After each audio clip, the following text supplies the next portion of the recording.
So there's a massive row going on between Putin and Zelensky.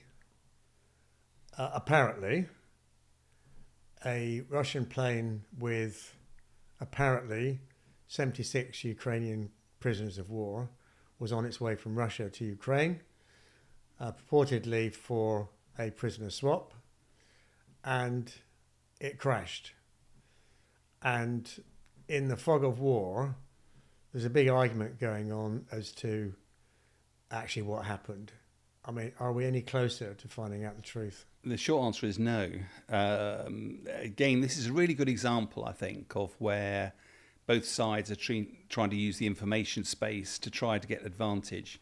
It was a week ago today, as we film on a Wednesday, that the Russian IL-76, which is one of their transport aircraft, that was ferrying 65 prisoners of war, apparently, and 6 crew and 3 guards flying into Belgorod, which is the town that's very close to the Russian border with Ukraine.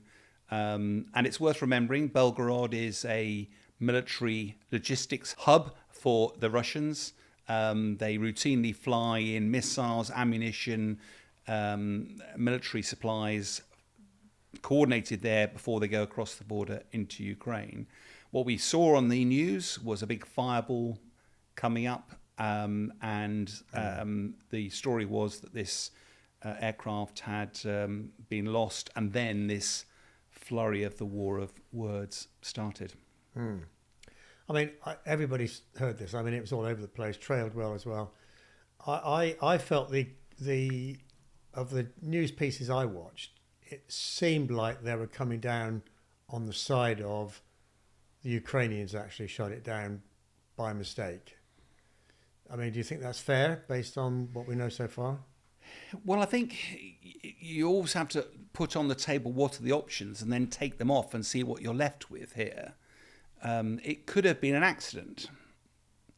But the IL-76, the Russian aircraft are traditionally, they're not very high-tech inside, but they're built strongly, robustly. And this was a 4-engine aircraft. It's really unlikely, it seems to me, that this was an accident. Whatever the competency of the crew or whatever, this was a catastrophic incident. So I think it's unlikely that it was an accident. Of the other 2 options that you consider, you go, well, one of them is that the Russians shot it down themselves. Now, you and I could laugh about that and say, yeah, that's never going to happen. But you've got to remember that there is a lot of air defense systems around the area. The predominantly young males who are controlling those are nervous. They don't get much time to make a decision because aircraft move pretty quickly generally. And whilst they shouldn't shoot down their own aircraft, you've got to remember that, I don't know what the weather was like that day. You often can't see the aeroplanes. You often can't hear them. And drone attacks are pretty regular across the border. So the Russian crews manning the surface-to-air missile systems, defences would have been nervous. And also, from my own experience out in the Gulf, when we were in the Gulf War, a lot of our crews were less nervous about flying across Iraqi airspace and getting shot down on their bombing missions than they were when they were coming home, coming towards the US Patriot system, which is incredibly capable, and it should be safe because it's your own missile system. But the same issue, you're coming back fast, you're coming back low, you're coming back very swiftly, and you're always nervous that people are going to shoot first and ask questions later. Yeah. So it's possible, unlikely. What looks the most likely, as you're suggesting, is that the Ukrainians shot it down. I mean, if I put my conspiracy hat on for a second, and it's sort of within the realms of possibility, knowing some of the characters here. If you're going to do a prisoner exchange, then there's a lot of talking going on, a lot of planning, where you're taking off from, where you're landing, how many prisoners it's going to be. There's some sort of protocol so nobody makes mistakes like, possibly this one has been made. Do you think it's remotely possible that Putin decided to deny some clarity So it wasn't necessarily clear what was happening. And in other words, one of the mistakes that you've raised that could have happened was sort of deliberate. Is that ever possible at times like this? I think it is definitely possible.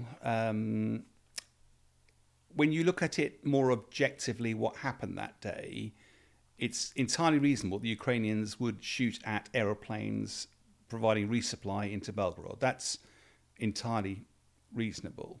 As you say, prisoner swaps generally, what the Ukrainians claim is that there was a prisoner swap arranged for that Wednesday.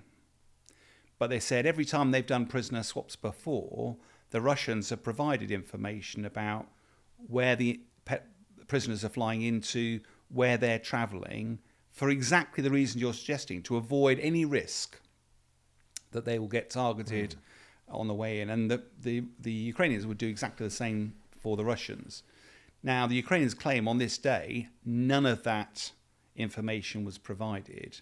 And yet, it appears that the flight containing those prisoners of war did, in fact, fly in. Now, again, we're not arrogant enough to say we know, but from a military perspective, it's pretty stupid to fly a military aircraft so close to a war zone into an airfield where you're used to providing military hardware that you know is going to be targeted when you're flying with prisoners of war. Because Putin may not care about the prisoners of war, but I think he had, 6 crew, 3 guards, Russian... And a plane. And a plane, which he can ill afford to lose. Yeah. So it's a high-stakes game of poker if He did it on, Yeah. Well, maybe... So here's my sort of result. I'd give the Ukrainian mistake 7 out of 10 and the Putin conspiracy theory 3 out of 10. And I'd probably buy into that. And I think the very fact that also around this, the Ukrainians were not quick to respond when this happened. They weren't quick to deny it was them. And it's not unreasonable they would have targeted a military aircraft. The question was, as soon as they knew or think they knew that there were these prisoners of war, they'd have felt awful about the whole thing. And therefore, that's probably, as you suggest, it solves a couple of problems for Putin. But it's just a horrible example of what happens in this, when there's a war going on, even where an exchange of prisoners, which should be relatively simple, potentially a lack of information flow, and then we end up asking all these questions, how you lose an aircraft, and prisoners who've had a difficult enough time were just on the verge of seeing their freedom again. Going home. Yeah. Very sad. Very tough.